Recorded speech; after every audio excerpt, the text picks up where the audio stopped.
Eu sou Yara Puelo. Eu sou Leonardo Braga. E esse é o Ready to Go, um podcast sobre marketing, empreendedorismo, negócios e tudo que envolve o universo em ter uma empresa no nosso país.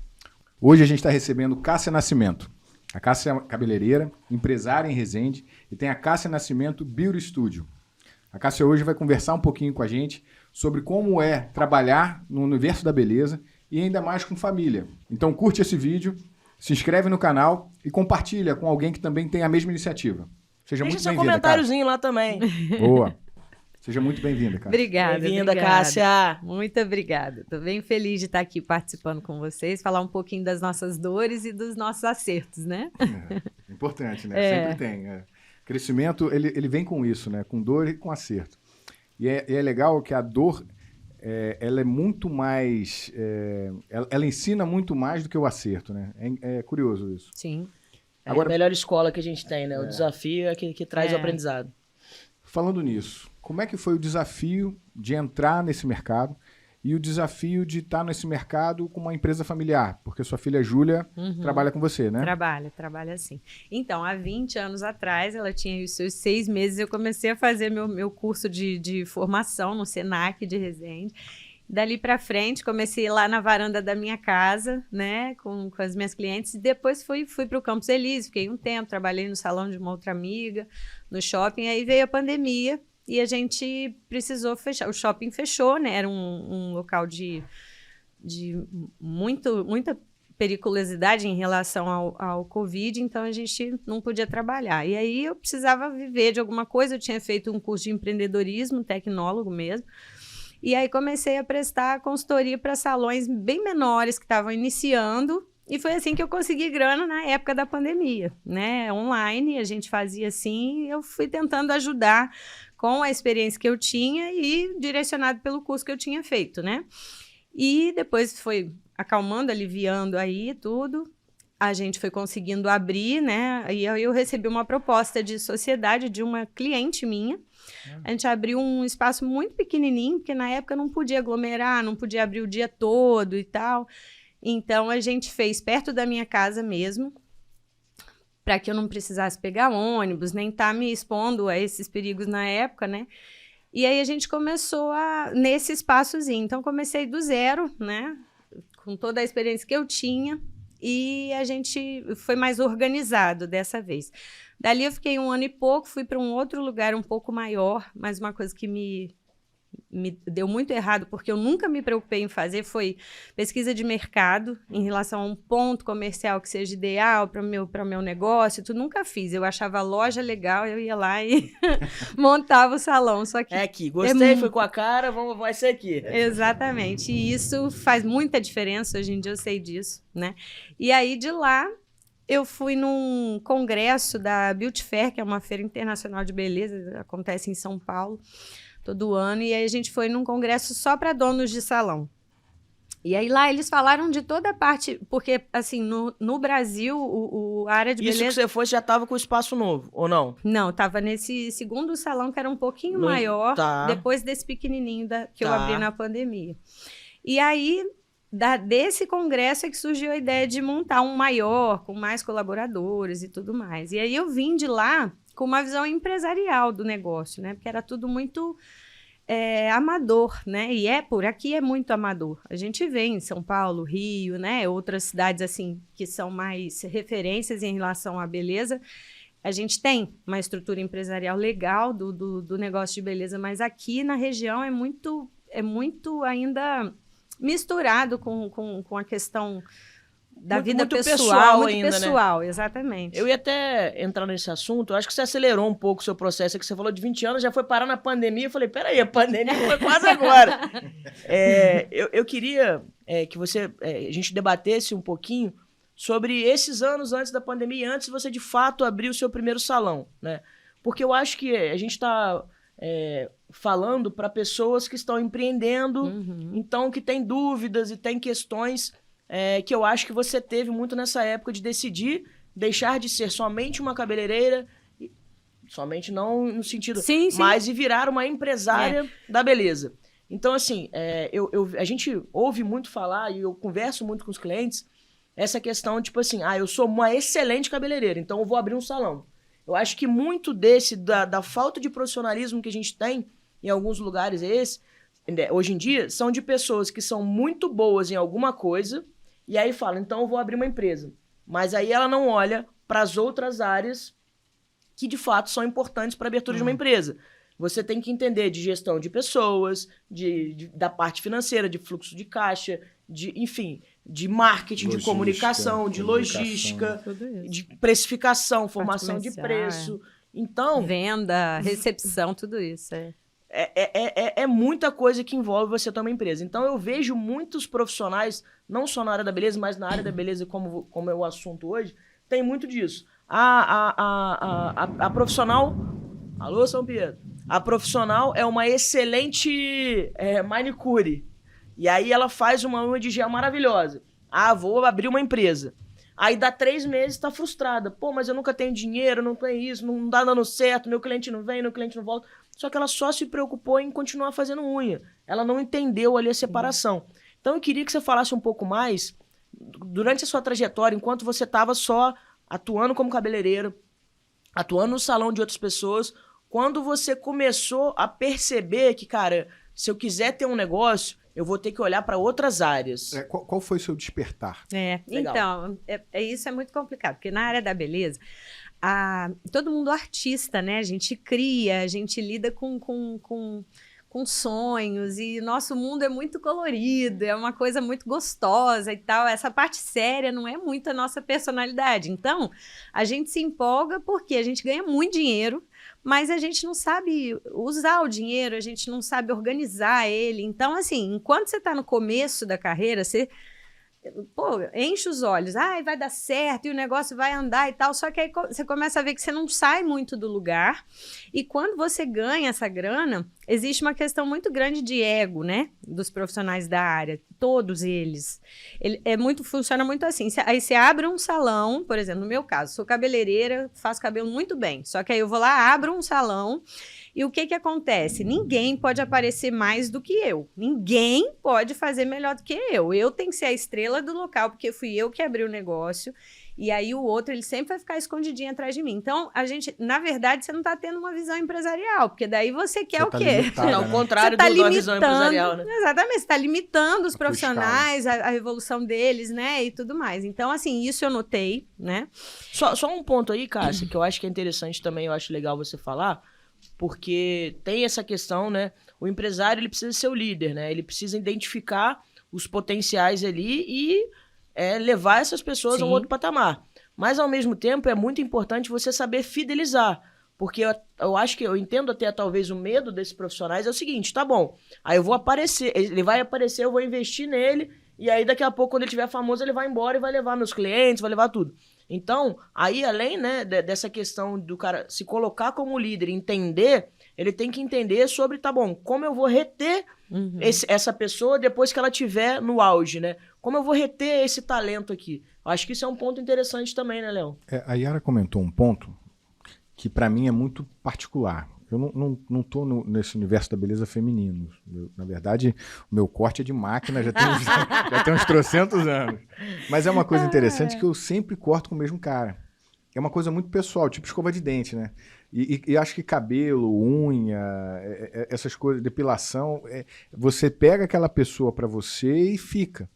Então, eu acho que até esse medo se justifica porque você tem uma relação muito próxima. A pessoa, e quando se fala, eu não sei se você tem isso, mas quando você pega na cabeça de uma pessoa, mexe no cabelo dela, é a energia que troca, né? E tal. Eu conheço cabeleireiro que corta cabelo descalço para poder né, ter essa questão. Então isso é real. O cara vai sair, um cara muito bom, vai sair, vai levar a parte dos meus clientes. É quase que um comercial. Porque ele é o comercial. Exatamente. Então, como é que... Voltando àquela pergunta, eu tenho muito interesse em saber como é que foi essa virada. Porque essa virada pode estar acontecendo para alguém agora. Com certeza. Então, eu sou um excelente cabeleireiro, eu sou um excelente manicure, pedicure, e quero dar esse passo. Quando foi o seu despertar? E, acima de tudo, você colocou um ponto muito interessante. Quando a Júlia tinha 6 meses, você fez o Senac. Cara, o Sistema S é maravilhoso. Senac, Sebrae. Como é que SESI, como é que foi isso? Então, na época, quando eu fiz, eu tive que fazer o curso numa turma de sábado, porque meu marido trabalhava, o pai da Júlia, eu não conseguia ter ninguém para ficar com ela. Então, eu fiz no sábado, porque daí eu começava às 9 da manhã e terminava às 5 da tarde o curso, né? Pesado, né? Então, ele ficava com ela no sábado porque ele não trabalhava. Então, a gente tinha metade do dia com um professor e outra metade com outro professor. Os dois, Sérgio e Márcio até, Fica, eles né? Legal, são, nossa, eles são até hoje muito queridos. Eles me ensinaram assim coisas que eu até hoje não vi diferente, melhor do que eles. Eles assim, para a formação do cabeleireiro no início foi essencial, primordial para qualquer. Muita gente daqui de Resende, né, conhece o trabalho deles. Era aqueles que tinham uma escola ali na esquina? Sim, perto da rodoviária. Eu lembro. Só que na época eles davam aula no Senac, daí eles legal. montaram a escola. E meu último ano do curso foi com o César, que era aquele que tinha o salão de Césares, lá em Itatiaia. Não sei se vocês lembram dele. Lembro. Gente boa pra caramba, também me ensinou mais a parte prática do dia a dia do salão. Eles ensinavam o básico e depois o César veio com essa questão assim, minha filha, no dia a dia, se você fizer assim, você não vai ter cliente, você vai demorar muito, você precisa de mais e tal. Colocou você na realidade do salão. Exatamente, na realidade. Saiu da teoria do conceito e foi pra prática. Exatamente. Então, assim, tudo foi muito importante, mas assim, essa pegada de estar ali fazendo o curso, era um sonho para mim, né? Eu tinha uma calça, porque a roupa era branca, né? Eu tinha uma calça branca, que eu comprei ela e eu colocava ela para quarar no sol toda semana para poder ir bem branquinha, bem arrumadinha. Tipo era meu sonho, né? era meu sonho. Legal. A minha mãe, comigo, eu tinha o quê? Sei lá, 7, 8 anos, a gente olhava pelo vidro, assim, as aulas, eu falava, nossa, mãe, imagina um dia se eu puder estar lá dentro estudando. Ela é mesmo, né, minha filha? Mas é muito caro. Não sei se a gente consegue, mas... Nossa, então já era assim. Era muito, desde eu ia falar. tempo. Era. Pô, que legal isso. Era né? muito legal. E aí, quando eu me vi lá dentro, foi assim, realmente eu dava tudo, né, de mim, para poder aprender tudo e fazer tudo da melhor forma. E aí, a partir de lá, eu já comecei a trabalhar quando eu fiz os 2 primeiros módulos, que era de escova e hidratação. Aí eu já conseguia ganhar uma grana, né? E o meu marido pagava o curso para mim, porque eu não tinha renda, a Júlia era pequena. Depois disso, eu é que paguei tudo, eu que fiz tudo. Meu pai me deu o primeiro kit de material, é caríssimo, né? Comprar no começo tudo. Uma escova é em torno de R$70, uma tesoura é R$300, R$400, secador e tudo Caramba. mais. Então, a gente tem que comprar isso aí, no investimento começo é brabo. E aí, meu pai me ajudou, né? Comprou para mim a primeira leva aí do basicão mesmo, o resto eu fui comprando. E aí tinha um creme da Haskell, que é uma marca hoje que está no mercado normal, né, de varejo, mas era um creme de mandioca, era um pote de 1 quilo, ele não era muito caro. E eu fazia hidratação e a escova, né? Hidratação com creme de mandioca. Mas eu ganhava era muito dinheiro, muito dinheiro. Aí eu abri lá tirei uma janela que tinha de um quarto que era virado para varanda, tirei a janela, botei uma porta de vidro, meu marido tinha um Chevette, ele vendeu o Chevette. E aí a gente comprou o lavatório, né? Uma cadeira hidráulica, colocamos um espelho, aí ele pintou tudo, botou uma porta de blindex e era um salãozinho que eu juro por Deus, ó, dá isso aqui só. Mais ou menos. E eu atendia muita gente.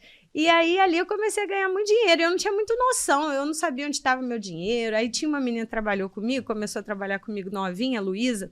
Ela achava dinheiro meu dentro das revistas, que antigamente era revista, né? Aí o pessoal sentava lá, achava dinheiro dentro da revista, dentro do pote do não sei do quê, dentro do bolso do jaleco. Eu não tinha controle nenhum.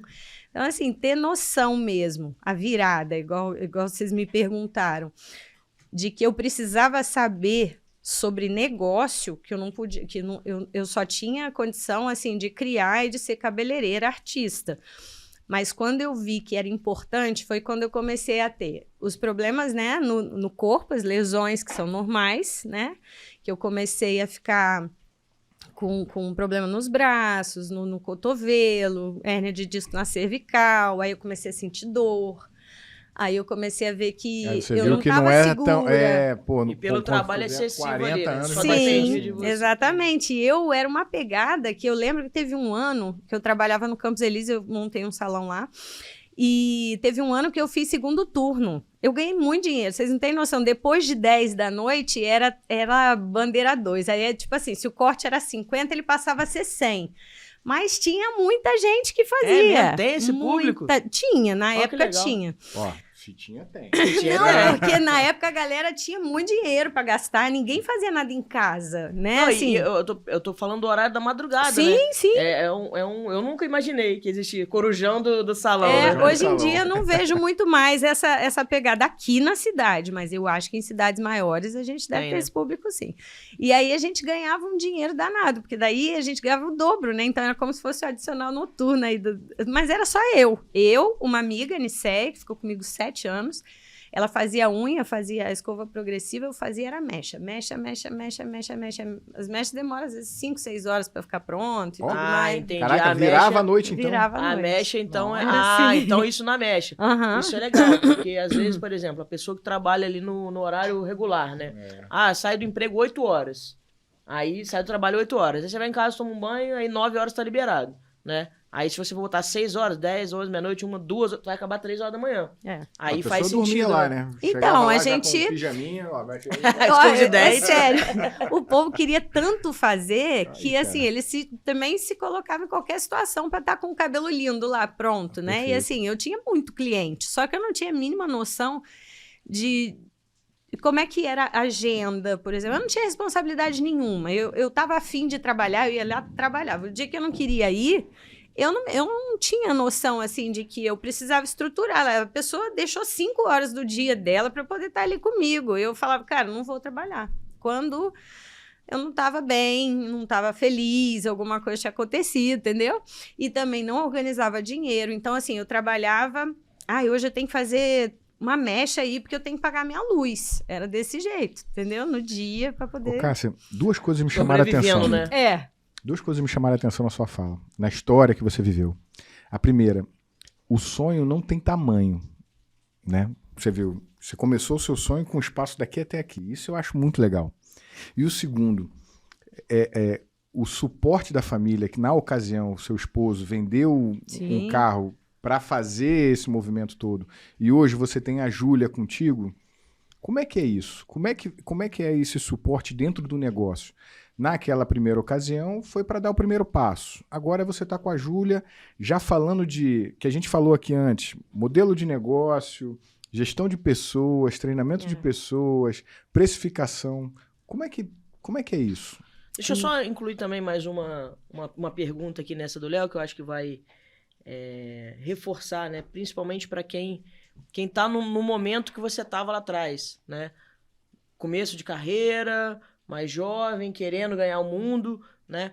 Então, acho que falar dessa importância de entender, primeiro, né? Antes de ser empresária, cabeleireiro, você é um ser humano. Então, quais são as limitações de você como ser humano para não deixar que o lado profissional leve à exaustão, né? E segundo, entender que o planejamento, ele vale para tudo, né? O seu planejamento pessoal de vida tem que estar similar ali, próximo, não era essa palavra que eu queria, mas assim, tem que estar andando na mesma linha do seu planejamento profissional, do seu plano de futuro, aonde você quer chegar, né? Porque o empresário que não entender que ele não vai ter uma aposentadoria, então ele precisa pensar como é que vai ser o futuro dele, né? E aí vai trabalhando e esquece de pensar nisso, e só depende dele às vezes, né? O empresário é aquele que não estruturou a empresa, o negócio, mas é o empresário individual, né? No caso do cabeleireiro. Ele vai chegar num momento que ele só depende da força de trabalho dele. Passou mal, não tem renda. Ficou uma semana em casa com dengue, não tem renda. É o percalço do autônomo, né? Sim. É o autônomo. Então, é legal reforçar isso, né? É importante para essas pessoas que estão pensando e começando nisso entenderem. Precisa profissionalizar, precisa pensar nesse fluxo, tá? O dia que eu não tiver, tem gente, eu vou estruturar uma equipe, um time para estar lá, eu vou variar, eu tenho cabelo, maquiagem, escova, mecha, unha no seu negócio. para poder sustentar o meu negócio que não dependa de mim, eu posso ser cabeleireiro também, mas eu também tenho que ser empresário dentro do meu negócio, saber gerir dele. Então isso é muito legal para reforçar para as pessoas, né? Porque o momento que você está hoje, né, o que o Léo vai falar, desse apoio da família e tudo que ele falou, e também de você ter olhado para o seu planejamento pensando nisso. Como é que vai ser o seu futuro? Como é que vai ser o futuro da Júlia, né? Como é que vão acontecer esse... E o dos seus, né? Sim. Porque hoje você tem quantos colaboradores? Agora a gente perdeu 2 aí. Quantos? 11. Mas esses 2 que saíram vão ser substituídos. Sim. Eles continuam 13. Mais ou menos. Então, uma coisa legal é que não é só você e Júlia. É mais uma galera, né? É. Então, por favor. Então, para começar com essa questão da parte da saúde, né, da qualidade de vida e tudo mais, isso eu não entendia o quanto era importante. Uma amiga minha, a Nina, ela falou uma vez para mim, a questão física mesmo, ela foi um fator assim que me levou muito a olhar para essa questão da necessidade do planejamento, mas não foi o que de fato me fez ser obrigada a me planejar. O que me fez ser obrigada foi essa doença do século aí, essa tal da depressão, esse negócio de você não conseguir levantar da cama, de você olha, você não tem propósito de vida, nada faz sentido, e teve uma época que eu fiquei muito mal, e eu não conseguia dar conta, então eu não conseguia ir trabalhar, eu não conseguia, e aí tudo desmoronou. Né? Minha vida virou uma dívida imensa, um caos, e eu não tinha estrutura de nada, porque aí ela falava, Cássia, vai trabalhar, porque vai ser 1000 vezes melhor você curar sua depressão lá no shopping, viajando, na praia, fazendo alguma coisa legal, que vai te trazer alguma coisa de ânimo de volta, do que você em casa sem luz, sem água, sem comida, sem dinheiro para nada, porque você não trabalhou, entendeu? Então, assim, acorda para isso e tal, e na época eu queria que se danasse, né? Eu não tava nem aí. Eu ficava em casa, dentro do quarto escuro, tomava Fenergan para poder dormir, que é um antialérgico, dá sono. Nossa, dá mesmo. Dormia, acordava, tomava outro, dormia, acordava, tomava outro. Foi um período muito difícil. E aí, depois disso, juntou com os problemas que eu fui desenvolvendo, né? Físicos mesmo, por conta de esforço repetitivo. E aí eu entendi que eu precisava me organizar, porque eu não me sentia segura. E aí, assim, eu nunca pensei que eu fosse ter que parar de trabalhar, porque eu aguentava trabalhar. Eu trabalhava muito e eu era nova, então, assim, eu não tinha dificuldade. Eu dormia, acordava no dia seguinte, estava ótima. Só que os anos foram passando e quando eu me vi nessa situação, que eu vi que estava tudo desmoronado, aí eu falei, bom, o planejamento é necessário. Foi muito na dor, né? Foi bem complicado. Nessa altura, eu já tinha me separado do pai da Júlia, eu estava com meu segundo marido e ele tinha muita... Assim, o meu sonho, eu falava, até parece, não vou conseguir trabalhar com essa marca, é muito cara, as minhas clientes não vão querer pagar. Ele, por isso que é uma marca de... L'Oréal, é. Ah, entendi. Por que não? Mas por quê? É caro quanto? Eu falava, não dá sim, vamos lá ver, não sei o quê. E ele me estimulava pra caramba, e tudo ele fazia ser possível, porque ele via um mundo lá fora que eu não tinha essa visão, né? Aí entra um pouco o Léo falou, né? O exatamente, exatamente. Aí ele foi, na época a gente já estava separado, quando eu não estava bem, né? Nessa época aí da depressão, mas ele me pagou um curso que era o sonho da minha vida, que era um curso, assim, hoje eu não sei quanto que deve custar, mas na época era muito dinheiro, era como se fosse hoje, sei lá, uns 6, 7 mil reais, era um sonho meu, nunca tinha feito de corte na Pivot Point, que é uma escola, tipo a referência em formação, né, porque a gente não tem faculdade, essas coisas, então era referência em formação de corte. Aí eu fui fazer no Rio, e aí assim, aquilo me deu um ânimo, sabe, um negócio, eu voltei com tudo, aí fui começando de novo, devagarinho, aí...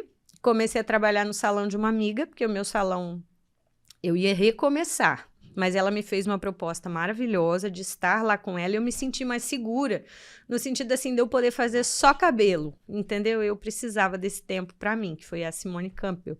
Ela tinha um salão no shopping, no Resende Shopping, e assim, ela me promoveu muito, né? Me ajudou muito com essa questão toda de as pessoas me conhecerem mais. Eu era muito conhecida, mas não com o público dela, né? A visão deles... Eles não me conheciam. E aí eu comecei a mostrar meu trabalho, que para mim era normal, mas aquilo melhorou minha autoestima também, em relação a toda aquela questão de você estar desanimado, se sentindo sem valor. Pô, era maravilhoso, porque daí as pessoas elogiavam o trabalho, e aí a gente vai se sentindo melhor e a coisa vai rodando, ganhei muito dinheiro lá.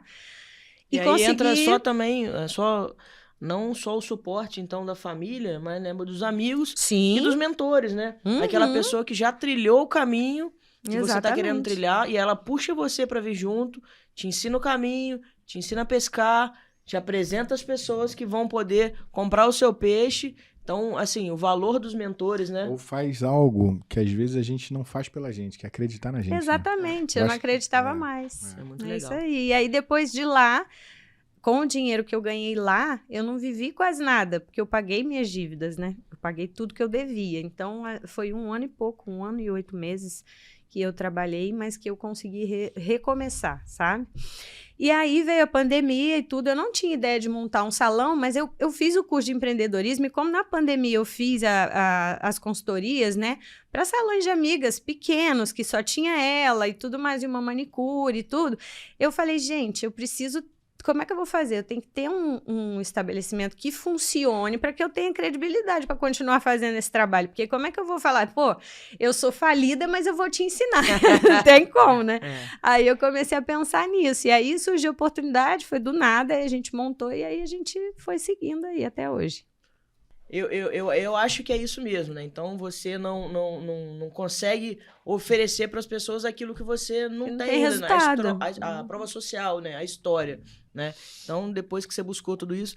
E eu acho legal, né? Porque eu conheci a Cássia na seguinte ocasião. Ela citou a Nina, né? A Nina seria uma convidada nossa aqui também, que a gente vai trazer ela futuramente. Foi através de um podcast. Né? Olha que legal. O podcast, o primeiro que ela gravou, eu vi, achei maneiraço, legal. Aí eu entrei no Instagram da To Go. Olha que bacana. E hoje você tá aqui, olha que legal. Bacana. O mundo dá muita volta, hein? Poxa. Só pra quem tá acompanhando entender, quando a gente foi gravar o primeiro podcast, a Nina fez a gravação com a gente, né? E aí a gente compartilhou nos stories e tal. A Cássia, que é seguidora da Nina, viu, falou, que legal, queria ver isso e tal. É a agência que me atende. Aí entrou em contato com a gente, veio, marcamos uma reunião. E aí eu acho que é legal até que vai entrar num assunto bacana que a gente vai falar agora, né? Cássia veio na primeira reunião comigo, foi a ocasião onde eu conheci, né? E, assim, a minha visão em relação a salão de cabeleireiro, né? E aí eu tô há 12 anos no mercado de marketing, de agência, né?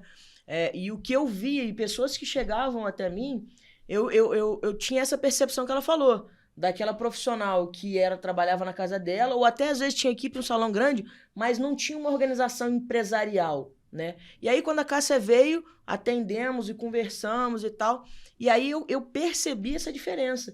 Porque aí a gente conversando, aí eu falava sobre indicadores. Não, porque a gente tem os indicadores da equipe, a gente sabe os pontos fortes, os pontos fracos. Ela tinha todo um mapeamento ali, né, de gestão de pessoas. E aí, tá bom, mas e sobre precificação, formação de preço, né, metas e resultados. E aí ela já tinha um avanço ali que eu não tinha percebido e eu já tinha recebido vários outros profissionais da área que eu não tinham isso. E eu achei muito legal, até comentei com ela na ocasião. Falei, caramba, mas você já tá bem avançado então.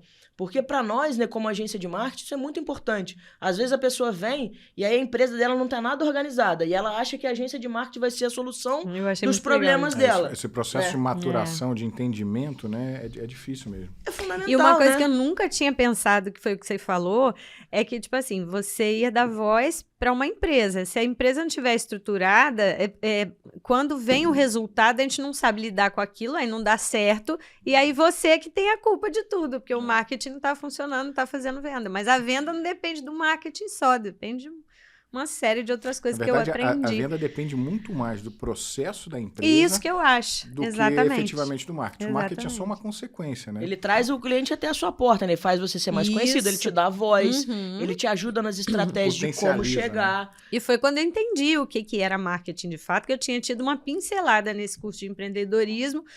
Mas, assim, eu fui entender como é que era todo o processo, até postura para uma foto, até a linguagem que você vai usar. E isso eu achei muito legal. Eu falei, gente, eu nunca tinha pensado nisso. Aí, para mim, foi, assim, uma descoberta muito, muito legal dessa parceria de marketing com a empresa, né? E a gente precisa citar, né, que a Cássia nunca anda sozinha. Então, assim, ela veio na primeira reunião e a Júlia tava com ela. A gente discutiu o ticket médio. Não, era não, agora mudou, é tanto. A gente ficou discutindo na frente da Yara. E aí, é legal porque elas têm essa sinergia, né? E aí entra um pouco, não sei... Acho que seria legal a Júlia falar um pouco também. Sim, com certeza. E aí, quem tá vendo aí, gente, aqui por trás tem uma galera, né? Tem a galera que tá na câmera, no som, na luz. Tem a Ana ali que tá fazendo os stories, a Luma também que tá aqui. E a Júlia veio desde o começo, tá ali atrás. Tá só escondido, não queria falar, mas não tem jeito. Fica junto aqui também. Porque é muito legal, né? Mãe e filha trabalhando juntas. E superando esses desafios, voltando ao que a gente começou lá atrás, que o Léo puxou, que é muito legal, o apoio e suporte da família, o estar junto, né? Aí, conta pra gente aí, Júlia, como é que você começou a entrar nessa situação, como é que foi a vida depois e como é que tá hoje? Então, eu entrei na empresa, no Cássia Nascimento, numa época da minha vida que eu tava me redescobrindo. E aí eu já fazia as minhas vendas. Com 16 eu comecei a vender Mary Kay e Semijoia. E aí depois também dá uma baita estrutura de venda, né? É uma senhora escola, né, de vendas. Eles preparam, tem toda uma estrutura bem interessante. E aí eu cheguei numa fase que eu dei uma desanimada, não pensei mais nas vendas, estava tentando ver o que era... meu próximo passo, qual seria a minha escolha para futuro. 16 ou 17? Acho que foi até com 15. Porque eu lembro que ela não podia fazer o cadastro da Mary Kay, teve que ser no meu nome, porque ela era menor de idade. Mas nessa época que eu Resolveu tava mudar. desistindo, resolvi mudar, eu já era mais velha. Aí eu acho que eu tinha uns 17 para 18. E aí... A minha mãe já tinha o segundo salão depois da pandemia. Ela teve o primeiro pequenininho, depois foi para o segundo. E eu pedi uma oportunidade, ela também me ofereceu. Só que a gente não sabia o que eu ia fazer no salão. Então, eu passei por todas as áreas. Fui ajudante dela, fiz escova.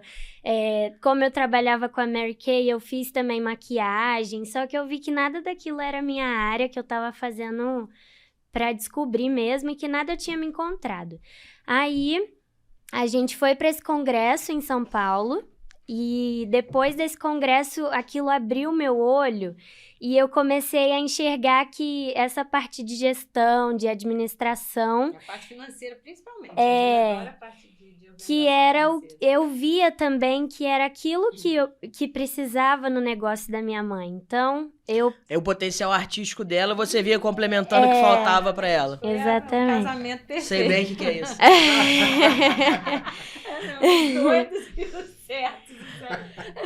Aí eu peguei e vi aquilo, só que minha mãe é muito pé no chão. Então, ela sonhava, mas ela continuava no lugar. E aí eu cheguei e mostrei pra ela, né? Tipo, mãe, vamos conseguir, vamos tentar, vamos procurar um outro lugar. Aí a gente procurou um novo espaço, abrimos esse salão maior que a gente... Aí conta da loja. Aí a gente foi pra ver uma loja no prédio que tinha acabado de montar. Aí a gente olhou uma pra cara da outra. Vamos pegar todas. Aí no mesmo andar, a gente tava no segundo andar. E aí a gente fala, eu falei, vamos pegar todas? Ela, vamos, eu tava louca pra você falar isso. Mas tava com medo, né? Cara, é legal que você vê que a energia da Cássia até mudou depois que a Júlia veio. Você percebe? A gargalhada dela já tá até diferente. E aí a gente... Só uma observação no que você falou, Júlia. Que talvez, assim, eu vou falar alguma coisa que até gere um certo desconforto, mas eu acho que pra vocês colocar isso... Desculpa, bati na mesa. Pra vocês colocar isso, trazer isso pra realidade, pra muitas pessoas é legal. Talvez não era que a sua mãe era muito pé no chão. Ela tava com dificuldade de acreditar nela, foi o que o Léo falou. E você veio e falou, cara, eu acredito em você. Vamos juntos que a gente vai dar certo. E aí era aquilo que faltava pra ela... Pra falar assim, caramba, é mesmo, eu tenho todo o potencial, então a minha filha de 17 anos tá chegando e tá falando, caramba, vamos, entendeu? Porque talvez o medo dela fosse o seguinte, cara, eu tenho uma filha pra sustentar, se der errado, né, nela que impacta. Agora, se ela tá falando vamos, Eu vou. Bora. era o único suporte que você precisava, né? Era o empurrãozinho. Então isso é muito legal. Talvez, não sei se vocês já tinham percebido isso na história, mas quando vocês falaram, isso ficou muito claro pra mim, né? E A que Júlia legal. é uma pequena grande mulher, né? Eu tenho que falar isso aqui, mas de verdade. Porque, assim, todas as inseguranças que eu tinha, ela me trazia, assim, fatos, né? Reais, que me mostravam com outro ponto de vista, um outro ângulo, né? Que dava sim para fazer, e de onde eu tinha saído, aonde eu estava, né? Então, assim, o que eu precisava era da parte que ela sabe fazer muito melhor do que eu, e eu tenho que... Foi difícil de deixar isso acontecer, porque tem, assim, um pouco de medo, um pouco de ciúme do que é meu, que fui eu que construí. Tem um pouco de medo dela não estar preparada. Toda a minha vida tá ali, entendeu? Então, eu tinha um pouco de medo. A empresa é o seu nome. Exatamente. Né? Tudo que eu me esforcei a vida toda tá ali. O resultado tá tudo ali. Se não der, já era. E eu tenho muito isso de comparar. Então, se a gente já viu alguma história que deu certo e a pessoa explicou como foi, tudo isso, eu quis mostrar isso pra ela, que lá no congresso tinham muitas pessoas que tinham dado certo. Então, que a gente poderia dar também. Aí a gente foi procurar a loja, a gente viu no segundo andar, a gente ia ver uma loja. Só que ainda estava em construção o prédio, então estava tudo aberto. Na hora que a gente subiu a escada, a gente viu aquele espaço inteiro. Aí uma olhou para outra e a gente falou, vamos às 4? Vamos. Aí a gente começou. Né? Aí a gente pegou, em vez de 4 lojas. Aí a gente abriu um novo espaço. Aí, acho que um mês depois... Não, no começo a Júlia não estava muito ainda entregue, né? Ela não estava ainda, tipo, pegando firme. Aí eu mandei ela embora, né, Júlia? Aí vieram as brigas. Aí foi uma briga atrás da outra, porque eu não estava conectada e ela estava... Aí teve uma vez que ela queria desistir, e aí eu fui atrás dela, falei que não, que a gente ia continuar. Aí acredito que depois disso, ainda demorou um pouquinho, mas aí eu entrei de verdade, porque eu também tinha entrado para a faculdade de administração, e aí foi um ponto também, porque... Todas as aulas da faculdade eu só pensava no Cássia Nascimento. E aí eu comecei a ver que realmente era possível, que agora eu tinha uma preparação, que eu estava me preparando para isso. E aí a gente juntou, e aí a gente conheceu também a To Go, né? E a gente, depois da reunião, eu falei, mãe, tô muito animada. A gente precisa fechar, porque tudo que eu pensava em relação a um negócio, a marketing, que eu via os famosos falando, era o que a gente encontrou na primeira reunião. Com a To Go? Com a To Go. Então, isso me empolgou mais ainda de querer fazer dar certo, até para mostrar para elas que seria uma empresa legal de estar junto, né? De ter uma parceria. E aí, a gente foi fazendo várias reuniões, e uma delas foi em relação a metas. A Yara contou uma história que ela teve uma meta numa empresa de família, né? Vou contar rapidinho essa aqui pra gente. Essa maneira pra caramba. A gente já conversou sobre isso e, enfim, eu acho um assunto muito, muito legal, até para todo mundo que tem um negócio hoje, né? Então, assim, a gente começou um trabalho, né, de marketing, aí até falar um pouco também sobre como a gente ajuda as empresas, né, a gente To Go. A gente fechou um trabalho de marketing e, assim, é o que eu falei, a gente ajuda a dar voz, chegar no cliente, identificar, entender qual o conteúdo que a gente vai colocar na rede social para atrair, mas a pessoa tem que saber, o empresário tem que saber o que é o negócio dele, como é que é, qual é o melhor produto dele, qual é o produto que tem uma margem de contribuição melhor, o melhor produto para a gente vender, o melhor produto de entrada, aquele produto que pode ser vendido para qualquer um, então o empresário tem que saber disso, né? E aí a gente estava conversando sobre um cronograma, a gente ia começar uma estratégia no mês, e aí eu sentei com elas e falei assim, tá bom, quanto que tá o faturamento hoje? Qual é a participação de cada produto, de cada serviço ali? E porque a gente... da Júlia, porque a gente precisa chegar na meta. Quais são os custos aqui do negócio? A gente tem que chegar na meta, né? Entender qual que é a meta que vocês precisam bater para pagar os custos, o investimento que vocês querem ter, a retirada de vocês e tudo mais. E aí elas fizeram o trabalho de uma semana em casa. Não, elas não, a Júlia. A Júlia, tá bom. A Cássia ficou aqui tomando uma cerveja e comendo amendoim. E aí eu falando com a Júlia saiu daqui da cabeça fervendo, me mandaram a foto no mesmo dia à noite, a Júlia sentada, cheia de papel, olhando, calculando. E aí o que que eu contei pra elas que aconteceu comigo, e eu era bem nova, tinha mais ou menos a idade que a Júlia falou, né? Eu trabalhava com meu pai, é bem legal, que tem uma história semelhante. E o meu primeiro emprego foi com meu pai, eu trabalhava com ele na loja, e aí depois eu passei por todas as áreas, e eu acho que isso é uma baita escola. Você começar, você lava banheiro, você arruma, você faz o balcão, você é caixa. Isso é estilo Ambev, né, cara? Ambev faz isso, né? Com gerente, com Eu já tudo. ouvi falar que o McDonald's também, né? Você passa por Você tem que ter. Você não vai ser o melhor naquilo se você não souber fazer tudo. Sim, Olha, aquela prateleira ali tava aqui, não é assim, é assim. Então você vai chegar lá. Até do seu negócio, a Natália Beauty, vocês conhecem? Sim. Então, eu tive a oportunidade de ter uma palestra com ela. Ela falou também que passou em todos os pontos da estrutura que ela montou até hoje. Isso é fundamental. Isso é Fundamental. Que você conhece como ninguém. Então, assim, passei por tudo isso e aí me tornei depois sócia do meu pai, né? Aí o que aconteceu? Meu pai, a loja já tinha há muitos anos. E aí, naquele ano, era, eu acho que o meu primeiro ou segundo ano na gestão.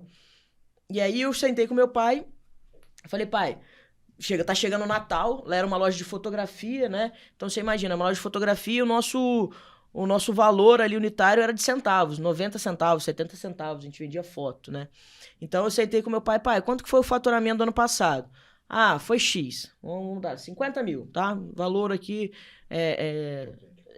50 mil. Então tá. Aí eu falei, então vamos colocar esse ano, o que a gente teve de aumento, tal, o que a gente tem que ter? Ah, nossa meta é, sei lá, 60 mil. Nunca tinha batido aquele faturamento em nenhum dos anos de empresa. E aí eu falei, não, a meta é essa. Então vamos colocar nossa meta 60 mil. Vamos bater esse ano, porque é o que a gente tem que fazer e tudo mais. E aí o que eu fiz? E aí foi bem legal, porque o que eu fiz ali foi no feeling que eu tive de todo aquele momento que eu tinha vivido. Eu nunca tinha feito um curso focado naquilo. Falei, cara, então beleza, eu preciso que a equipe bata essa meta. Então, gente, olha só, a nossa meta é essa. Transformei aquilo em informação. Então, desse valor, cada vendedor tem que fazer tanto por dia, tanto por semana.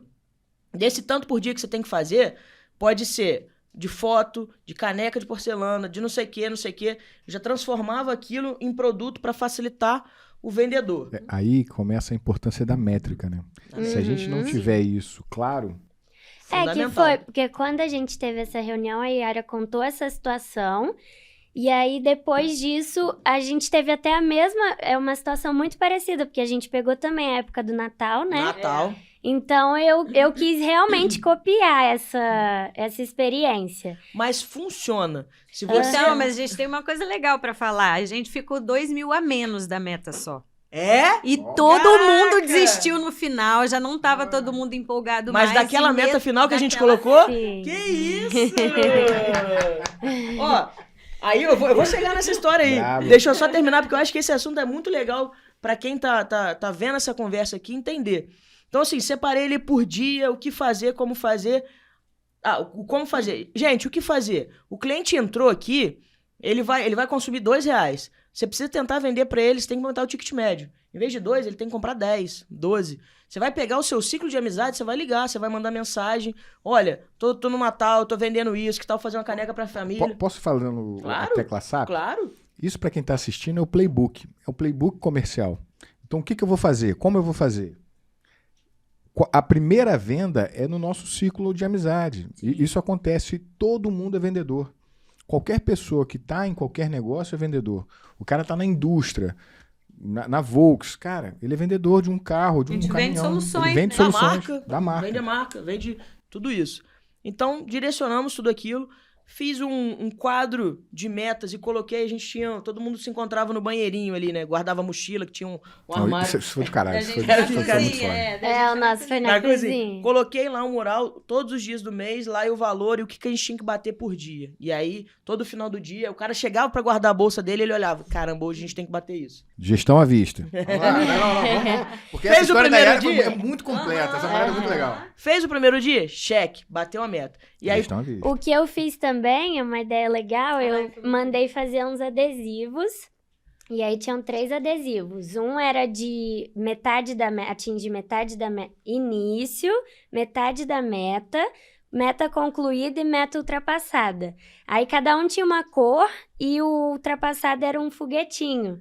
E aí copiou aquilo até no o dia a foguetinho da dia... Tio Gol. E aí, no dia a dia, aquilo era muito motivacional, porque todo mundo via Gestão à o vista colado, a gente colava nos Pô, profissionais. legal. E aí todo mundo via e falava, não, ele já tá com o foguetinho, já ultrapassou. E aí ajudava Quero o chegar lá outro. também, né? E essa parada é legal, porque quando a gente coloca uma meta grande em micrometa, cara, fica alcançável. Fica mais fácil. Você não tangível, né? Você não desestimula. Então você, caraca, eu tô batendo. E eu tô conseguindo, eu tô conseguindo. Não, e até a recepcionista, que era muito difícil com a questão de venda, porque ela não tem experiência nisso, ela ficava desesperada para vender e ela ficava pressionando a gente, entendeu? E um competindo a meta com o outro. Dá licença que agora eu já consegui, você não conseguiu. Uma e não competição sei o que. saudável, né? Isso é legal. super saudável. Isso é muito bacana. Gente, tudo isso que a gente tá falando aqui, como eu fiz, as meninas se inspiraram nisso e criaram modelos melhorados. Todo mundo pode aplicar no negócio, Sim. né? Então, assim, gestão à vista, tudo ali, meta, dia. Início do dia, reunião motivacional. Gente, nossa meta dessa é hoje, tal. Final do dia, batemos a meta, parabéns e tal. Não batemos, gente, amanhã a gente vai ter que fazer a mais, ligar pra alguém, tal. Isso aí, PDCA. Planejar, fazer, analisar e fazer de novo. E eu acho Isso super... faz fundamental. Eu acho super interessante também deixar claro para a equipe tudo que a gente está trabalhando. Sim. Porque depois que a gente mostrou e fez as metas no mês de dezembro, todo mundo estava ali junto, sabendo o que estava acontecendo, qual era o nosso plano. E aí acaba que todo mundo se empolga junto com a gente, porque sabe onde a gente Isso é está indo, liderança. onde Isso quer aí. chegar, né? Aí é liderança, né? Você dizer aonde, o que, como. Pra onde a gente vai? Uma coisa interessante que eu fiz também, não sei como é que vocês aplicaram isso lá, é meta individual, né? Fiz Tá. também. O que você quer nesse Natal ou nesse Ano Novo? É isso, eu achei Eu Isso eu achei muito quero viajar com a minha família. Tá. Quanto custa uma viagem pra sua família? X. Então, se a gente conseguir vender isso, você vai conseguir viajar com sua família, você vai conseguir ter uma folga, enfim. O que a gente vai direcionar. Você vai pegar a meta e o sonho daquela pessoa e a gente vai trabalhar em cima disso. E aí é onde você junta tudo isso que a gente falou. E aí, isso, no meu entendimento, isso entra com salário emocional, com gestão de pessoas, com entendimento que a pessoa que está ali na tua empresa, ela também é um CPF. Então, ela Sim. trabalha para uma pessoa jurídica e ela é uma pessoa física. Aí, no fundo do coração, eu acho que a gente vai para o 10. Por quê? Porque a gente entende que o indivíduo que está colaborando conosco, a gente colabora com ele. Sim. Isso faz toda a diferença. E isso é a questão de reter, né? E quando a gente não retém, eu juro pra você, a satisfação é tão maravilhosa de ter visto a pessoa caminhar. A sobrancelha da Fernanda, sabe quantas ela faz por dia agora? 8. E ela Por quê? fazia Antes 2 ela ou fazia 3. 2. Por quê? Por causa da competição. Ela achou maneiraço ultrapassar as metas e os limites dela. Então, assim, agora ela tá arrebentando. E isso vem muito da liderança, né? Quando elas vieram aqui, a gente colocou tudo em papel. Quantos por dia? Eu falei, gente, só com 2 por dia ela não vai conseguir bater a meta. Ah, mas não consegue. Gente, ela tem que conseguir. Porque senão ela vai ter que aumentar muito o valor dela para justificar ela só conseguir atender 2 por dia. Ah, mas ela quer fazer um atendimento excelente. Tem que fazer, mas a empresa é isso também, saber dividir e colocar... E aí é organizar, é processo, é cálculo de homem-hora, É isso aí. é entendimento de quanto tempo leva para fazer uma coisa, é melhoria contínua. Ela se organizou para conseguir fazer mais. E foi Maravilhoso. muito interessante o resultado no final, que todo mundo mandava mensagem e falava, olha, eu tô muito feliz, porque nem eu acreditava, aí volta naquilo. Legal. De nem a pessoa acreditar que era capaz de fazer aquilo no dia a dia e no fim do mês ter aquele resultado todo. Então, tem também a questão do CPF, né? Que a gente tá lidando com pessoas. Com a vida, com a família dela, com os sonhos dela. Não, muito bacana. E aí, pra gente finalizar esse assunto, né? As meninas falaram aqui que chegaram próximo aos 2.000. Fiquei muito feliz de saber disso agora. Peraí. Próximo aos 2.000 para a meta principal. Meta principal. Vamos devagar. E assim, isso é legal, gente. Se nesse ano ficou faltando só 2.000, certeza, no ano que vem vai bater, no próximo mês vai bater. Agora, já aprendeu como fazer, já é fluido para vocês. Eu sugiro meta, super meta e hiper meta. Bota pra cima. Não, é isso. Né? Terminando esse caso que eu tava contando, fazendo tudo isso, né? Eu sempre viajava com minha família para Santos, né? E aí eu falei, cara, eu vou ficar com a equipe até o final. Minha família foi, eu falei, eu vou sozinha depois. Eu segui todos os exemplos, porque eu desisti de uma viagem de fim de ano pra poder participar com a equipe. Vale. Se a pessoa tá ali, é você que tá botando energia, você tá falando, pô, ela ficou aqui. Eles valorizam isso também. Cara, batemos a meta uma semana antes, uma meta que nunca tinha acontecido, batemos a meta uma semana antes da meta fechada. Eu falei, Dilma, né? Dobrei a meta. Então tá, gente, se a gente vai botei mais tantos mil. E aí, o segundo, né, a gente tinha definido as bonificações de cada um de acordo com os sonhos e tal. A segunda era o seguinte, se a gente conseguir bater essa meta aqui, a gente vai tirar folga no ano novo. Batemos a segunda meta. Então, bom assim, demais, né? É bom demais. Vamos ganhar, e aí, né, levar isso para as pessoas, né? Cara, quando elas chegaram aqui da última vez, elas falaram assim, a nossa meta é X. Mas eu falei, X por quê? Não, X porque, trazendo um exemplo, X porque a gente nunca conseguiu bater isso. Falei, não, sua meta é 2X. Por quê? Porque sua meta ela tem que englobar tudo que o seu negócio precisa custear, mais o que vocês querem investir e tal. Não, mas calma aí, isso aqui, não, vamos fazer. Entender, não, vamos fazer. Então, isso que elas chegaram, ficou faltando 2.000, é a meta que elas, no começo, estavam com aquela... A crença de, caramba, não vamos chegar. Ultrapassaram a primeira meta que elas tinham colocado. Então, vocês chegaram a 2 da meta que a gente definiu aqui. A meta que elas tinham colocado, elas ultrapassaram. A primeira meta a gente concluiu, a gente atingiu.